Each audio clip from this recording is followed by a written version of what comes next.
자, 여러분 안녕하십니까? 자, 오늘 이 시간에는 이렇게 사무관 승진 면접 한 7개 패러다임 3일이면 완성한다. 근데 이제 오늘은 이 제목이 이거예요. 여러분 면접 보고 나서 정말로 이 면접으로 자기의 금평 점수 이런 것을 이렇게 한번 그 약점을 보충하려고 정말로 준비를 많이 해서 갔어요. 근데 이게 질문이 끝나고 나서 허망하다. 이런 면접이지? 이게 도대체 어떤 대답이지? 예를 들면 이런 면접을 우리는 예상했잖아요. 사무관이 되면 조직 관리를 어떻게 하겠나? 그리고 N세대들이 들어왔을 때 그들을 적응시키기 위한 어떠한 조직의 운영 방법, 그 다음에 업무에 적응하지 못한 사람에 대한 관리, 이런 것을 우리가 이제 물어보려고 준비를 했는데 대답하려고 이런 질문이 많을 때 좀 성의도 없고 이게 면접인가? 그래서 이런 것을 질문을 받고 나온 사람들이 하나가 되는 것이 저런 면접을 위해서 그렇게 내가 고민을 많이 했나? 도대체 이게 면접이랄 것도 없는데 도대체 변별력이 뭐지? 이렇게 말을 해서 아주 당황한 적도 있고 가르친 사람으로 또 여러분도 이게 올바른 어쩌면 접근이 아니다 싶어서 제가 이 주제를 가지고 한번 말을 합니다. 자, 이것은 평가 장면에 딱 들어온 순간 그것은 놀이가 아닙니다. 일종의 공식적인 승진용 면접이라는 거, 이걸 우리가 기억을 하고 모든 역량평가가 그렇습니다만은 이 평가 지표를 우리는 정확하게 알아둬야 된다. 그래서 이제 전직열 공통 면접도 있고 또 이렇게 구분되지 않은 지역도 있어요. 하지만 이런 실적 면접에서도 이런 전직열 공통 면접이 노간하게 물어보기 때문에 그 두 가지를 다 준비하는 것이 옳습니다. 다만 이제 공통 면접에서는 여러분도 알잖아요. 중간 관리자로서의 어떤 조직의 관리 역량, 그 다음에 변화 관리 역량, 어떤 변화가 있을 때 그걸 대처하는 거, 그 다음에 이 사람의 사고력과 문제 해결력, 또 중견 관리자로서의 어떤 자세, 사람 됨됨이, 그 다음에 의사소통 능력, 예를 들면 경청을 제대로 하고 자기의 표현을 제대로 하느냐, 이런 의사소통 능력, 리더십 이런 걸 보는 것이 바로 공통면접입니다. 그러므로 이런 면접에 대답할 때는 철두철미 방금 내가 말했던 그런 평가 지표가 드러나게 대답을 해야 한다는 것이죠. 예를 들면 실적 면접이라는 것은 업무 개선도, 낭반 돌파를 어느 정도 했고 장애를 어떻게 극복했는지, 그 다음에 이 업무를 주도적으로 처리했는지, 그 다음에 이 업무를 처리하면서 열정적으로 어떤 자세를 가지고 일을 했는지, 이런 걸 이제 질문을 본 겁니다. 그렇기 때문에 이런 질문 보십시오. 아니, 딱 앉았더니 어떻게 준비는 많이 하셨습니까? 아까 같이 90년대생을 어떻게 조직에 적응하겠습니까? 또는 요즘에 이제 아이들과 꼰대라는 그런 논쟁이 많은데 본인은 꼰대의 그런 스타일을 벗어나기 위해서 평상시 어떤 노력을 합니까? 좀 이런 거창한 문제가 아니란 말이죠. 준비는 많이 하셨습니까? 가장 어려웠던 일은 뭐였나요? 그리고 이걸 많이 어려워요. 상황과 사례 중심으로 말을 해라. 이런 것을 이제 진정성, 진짜 고민했던 그런 문제냐, 그걸 보려고 하는 거란 말이에요. 그 다음에 다른 사람의 잘못을 지적해 본 적이 있느냐. 여러분, 이런 문제가 나왔으면 좋겠죠. 부당한 상관의 지시의 대처 방법, 그러면 다 공식에 의해서 이렇게 질문을 많이 하죠. 그래서 이런 질문, 영혼도 없는 것 같고 이제 이런 것을 소위 말하면 AI형 질문이다. AI형 질문이라는 게 그거 아닙니까? 이런 알고리즘에 의해서 물어보고 그 다음에 거기에 대해서 이 피면접자가 대답을 하면 그것이 AI가 평가 지표에 맞게 그것을 평가를 해서 딱 내려준 건데 사람이 평가를 하면요, 그러니까 좋은 점이 있고 나쁜 점이 있어요. AI형 면접에 전적으로 의존하는 것은 아주 중요한 것을 놓쳐버릴 수가 있습니다. 그렇기 때문에 마지막에는 그 평가자가 직접 동영상을 보고 또 그 평가를 보완하기도 합니다. 그런데 이제 좋은 점은 뭐냐면 사적인 감정이 없는 거죠. 그래서 AI형 면접을 하게 되면은 어디서 많이 들어본 소리, 또 내가 별로 좋아하지 않는 스타일의 그런 대답, 또 막말로 평가지표에는 없지만 내가 왠지 싫어하는 사람과 유사한 스타일로 대답하는 이런 사감이 개입하는 것을 AI형 면접에서는 막아줄 수가 있습니다. AI형 면접이라는 것은 드라이하고 개성이 없고 도대체 무엇을 물어본지도 모르고 이럴 때는 오히려 영어를 정확하게 사용을 하고 제가 말하는 항상 고급 용어를 써서 정확하게 사례 중심으로 말할 때, 그리고 평가지표가 많이 들어가게 말할 때 거기에서 좋은 점수를 받는 것입니다. 그러나 이제 사무관 승진에서 이런 AI형 면접 질문을 이렇게 도입하기는 어렵고, 아까 제가 말했던 거 이렇게 실제 대면 관계에서 면접을 하다 보면 어떤 사감이 개입되지 않도록 하려면 평가자의 듣는 귀를 자극을 해야 돼.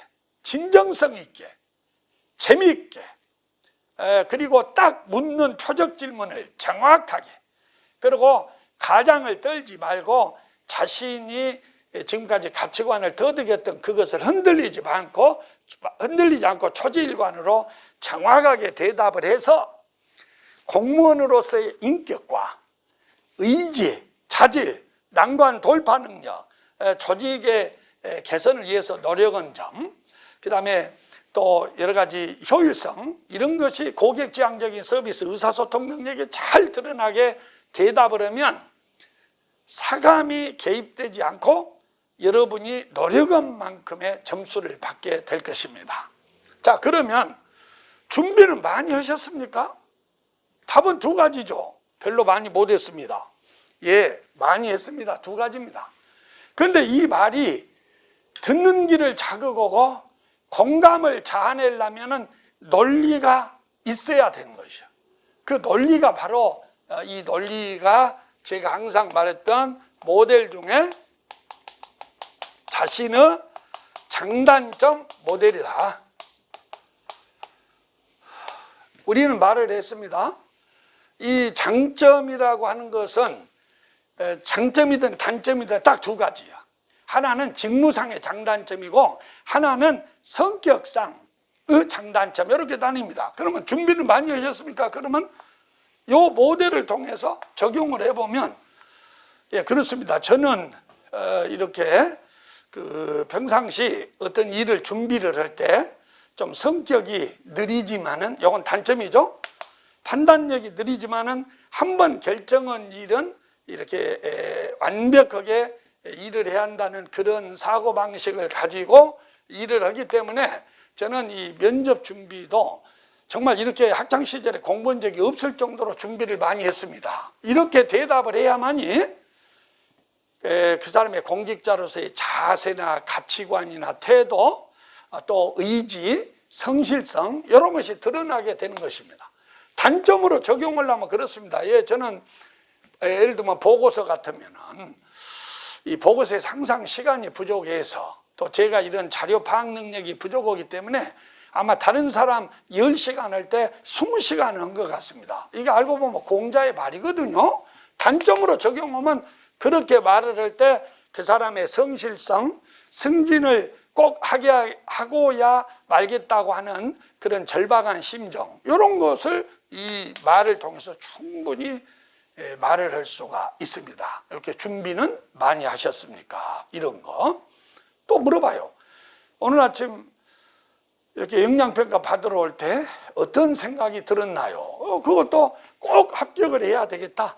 제가 좀 여러 면에서 능력이 부족하지만 제가 좀 더 높은 자리에 올라가서 저의 장점을 잘 이렇게 드러내는 일을 한번 해서 공직을 마무리하고 싶다. 이렇게 대답을 하는 것이 이 답을 풍요롭게 하는 것입니다. 이 역량평가는 이 면접 같은 경우는 한 문제에 보통 2분 내외로 주어지는데요. 이 2분을 어떻게 산정했냐면 뭐 보고서든지 서류함이든지 다 그래요. 시간을 너무나 많이 줘버리면 누구나 답을 할 수 있으니까 변별력이 없어. 그냥 시간을 20초에 말해라 그러면 다 답을 못 하니까 또 변별력이 없어요. 그래서 뭐 보고서를 2시간을 주는 지역, 3시간을 주는 지역, 면접을 6분, 7분, 8분에 끝내는 지역, 이 시간은 이 정도에서 변별력이 가장 있다. 이렇게 해서 그 시간이 부여됐기 때문에 개인차에 따라서 시간이 너무 많다, 공포를 느낀 사람도 있고 시간이 너무 적다 이렇게 느낀 사람이 있지만은, 그러나 자기의 장단점을 미리 알고 거기에 준비를 처절히 이렇게 할 때 그 사람이 공직자로서 올바른 자세라고 생각을 합니다. 그 다음에 여러분이 이제 이런 것입니다. 다른 사람의 잘못을 지적해 본 적이 있습니까? 그럼 아까 제가 말한 것처럼 우리는 뭘 준비를 해요? 상사의 부당한 지시, 아니면 뭐 어떤 공사가 한 70%가 다 됐는데 중간에 새로 오신 교장 선생님이 그걸 좀 변경하자고 한다. 어떻게 할 거냐? 상관의 부당한 지시에 어떻게 대처하냐? 그러면 그냥 말을 준비를 많이 했잖아요. 그런데 이렇게 물어본다면 다른 사람의 잘못을 지적해 본 적이 있나? 그럼 이것도 답은 둘 중에 하나죠. 없습니다. 예, 있습니다. 그럼 없습니다. 그러면 저는 원래 남의 이런 잘못을 지적하고 그런 성격이 아닙니다. 예, 이런 것은 신변잡기 말이지 이게 면접용 답은 아닌 듯 합니다. 그러면 우리가 남의 잘못을 지적했냐 못했느냐, 여기에 모델은, 여기 있는 요 두 번째 모델은 바로 이 행정 이념 모델입니다. 이 이념이라는 것은 우리가 행정을 하다 보면 반드시 이상적으로 염두에 두어야 할 것, 그러니까 가치관이라고 해도 되고 덕목이라고 해도 되고 공직가치라고 해도 되고 그러는데, 이 이념이 여러분의 가치관을 결정하고 가치관이 태도를 결정하고 그것이 행동을 결정한다. 그런데 어떤 사람은 아주 법규 위반, 예를 들면 아무도 없는 그 지역에서도 신호등을 지키는 사람, 이런 사람은 법규 준수의 이런 태도를 아주 이념으로 가지고 있는 사람이 있죠. 그러면 이 사람은, 저는 이 공직자의 자세로서 가장 중요한 것이 법규 준수라고 보여집니다. 그렇기 때문에 다른 사람의 잘못, 그 중에서도 법규 위반의 소지가 있는 경우는 충분히 그것을 공론화시켜서 지적하고 그것을 바로 잡는 것이, 좀 그로 인해서 제가 불편한 점도 많이 겪습니다만은 그런 경우가 많이 있습니다. 예를 들면 사례 중심으로 말해라, 뭐 우리 학교장의 어떤 지시에 대해서 그런 적이 있다든지, 또 동료가 어떤 부탁을 했는데 그 부탁이 위법의 소지가 있고 이해충돌 방지법에 위반의 소지가 있어서 이런 점을 거절한 적이 있다. 아니면 퇴직한 선배가 어떤 부탁이 있을 때 거절한 적이 있다. 저는 이것은 국민들이 모두 법규 준수 태도를 가져야 한다고 생각하지만, 특히 공직자로서는 이걸 제1순위의 가치로 삼고 있기 때문에 이런 적은 많이 있습니다. 뭐 이렇게 여러분이 설명을 해야 합니다. 그 다음에 이런 것도 물어본단 말이죠. 봉사활동 경험 있나요? 봉사활동을 하면서 무엇을 느꼈습니까?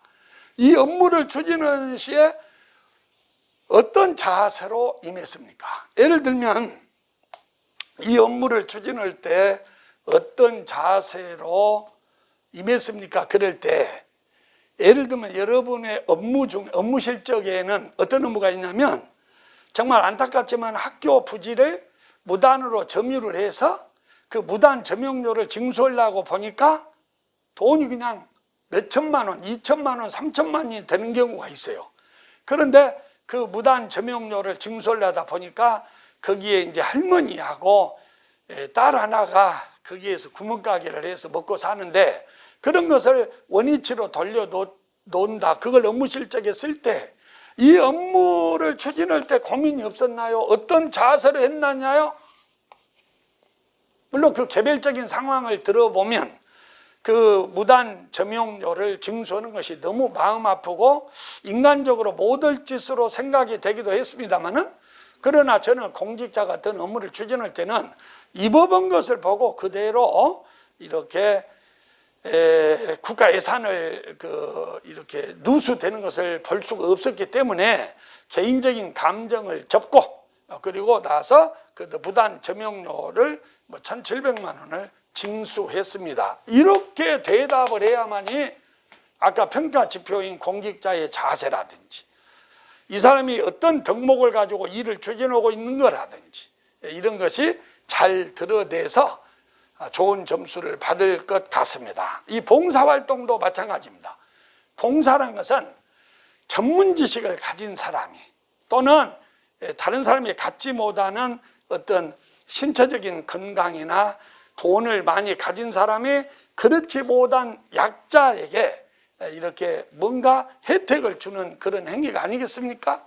그러니까 이런 봉사활동은 공직자가 가져야 할 일종의 이념인 것입니다. 왜냐하면 공무원은 친절 공정하게 또 국민을 위해서 봉사하는 자세를 가져야 되고 공복이라고 하지 않습니까? 그러니까 대답을 할 때 없습니다 그러지 말고, 당연히 공직자로서 이 봉사활동을 하는 것은 하나의 책무입니다만은, 부끄럽게도 아직 봉사활동을 이렇게 내놓을 만한 그런 봉사활동을 하지 못했습니다. 그러나 이제 점점 승진이 되고 저의 책임이 커지고 좀 여유가 생기면 제가 이런 분야에서 봉사활동을 해야 하는 것은 당연한 저의 책무라고 생각합니다. 이렇게 대답을 해야 그 사람이 중견관리자로서의 그 사고 능력, 그 다음에 공직자로서의 자세, 이런 것이 드러난다 그 말이에요. 있으면, 이제 아까는 없으면 그렇게 말하고, 있으면 공직자로서 당연히 봉사정신을 실천해 보여야 하는 것은 하나의 의무이지 선택사항이 아니라고 보고, 저는 오래전부터 이런 봉사활동을 했습니다. 이렇게 대답을 해야 된다는 것입니다. 그 다음에 여기서 가장 어려웠던 일이 뭐냐, 사람이란 것은 이 어려웠던 일에 대해서 물어봅니다. 그러면 그 어려웠던 일은 이런 거죠. 내가 단점이 있는데 그 단점을 가지고 추진을 해야 할 일, 예를 들면 이제 원래 이건 공식이 그래요. 이 어려웠던 일은 이렇게 성공 조건을 위해서는 예산이 얼마가 필요하고 시간이 얼마가 필요하다. 근데 그 당시 예산과 인력이 얼마였었다, 그래서 어려웠다. 이게 바로 자기의 단점이거든요. 아까 이런 거, 정말 자기가 원래 그 학교 부지를 무단으로 점용해서 단연간 그 점용료를 이렇게 내지 않는 그런 사람한테 그 일을 한 것이 인간적으로 자기가 굉장히 여리기 때문에 이게 단점이에요. 인간적으로 가장 어려웠다. 그러지만은 그 어려움을 극복하게 된 이유는 제가 사적인 감정 이런 것보다는 이 국가 예산의 집행 방법에 있어서는 법규에 따라서 공평무사하게 집행을 하는 것이 올바르다고 봤기 때문에 이 일을 했는데, 여기에서 그 우선순위 간의 충돌 때문에 인간적으로 너무 괴로웠다, 이렇게 말을 하는 것이 이 대답에 대한 정확하고 평가 지표가 드러나게 한 대답입니다. 어쩝니까? 이렇게 된다면 뭘 물어본지 모르겠다, 면접 같지도 않는다, 그 다음에 과연 이렇게 해가지고 무슨 변별력이 있을까? 이런 질문에 대한 해답이 충분히 됐으리라고 생각합니다. 우리는 이 면접은 인터뷰입니다. 항상 제가 계속해서 이렇게 말을 하지만 서로 상호간에 본다는 것인데요, 이게 서로 상호간에 보는 것은 눈에 보이는 것도 있지만 보이지 않는 것을 읽어내도록 해야 됩니다. 그러니까 내가 상대방과 이 얘기를 할 때나 평가위원이 표현하지 않는 것을 내가 읽어내야 되고요, 또 평가위원이 나를 읽지 못한 것을 말을 통해서, 또 언어뿐만이 아니고 손동작이라든지 이런 걸 통해서 드러내 보이는 것이 인터뷰라고 믿습니다. 그래서 우리가 여기에는 평가자가 꼭 사감을 가지고 평가를 하면 안 됩니다만은 그래도 사감이 개입이 되고 있을 수도 있어요. 그래서 이런 사감이 개입되지 않게 하려면 자기가 평가 지표에 맞게 성실하게 고급 용어를 써가면서 그리고 우리가 이 행정공무원이 주로 쓰는 그런 용어 이런 걸 가지고 듣는 사람의 귀를 자극해서 공감적 이해를 이끌어내는 것, 이것이 허접한 문제 같지만 지나간 듯이 문제 같지만 아무런 감정 없이 물어보는 AI형 질문 같지만은 거기에 좋은 점수를 받기 위해서는 간결하면서도 정확한 용어를 써서 다양한 풍부한 대답을 묻는 것에 이탈하지 말고 딱 정확하게 그리고 이렇게 변화를 줘가면서 재미있게 그리고 자신의 가치관이 강력하게 드러나도록 이렇게 표현을 하는 것이 좋다 이렇게 생각합니다. 자, 여러분 좀 도움이 됐으면 좋겠습니다.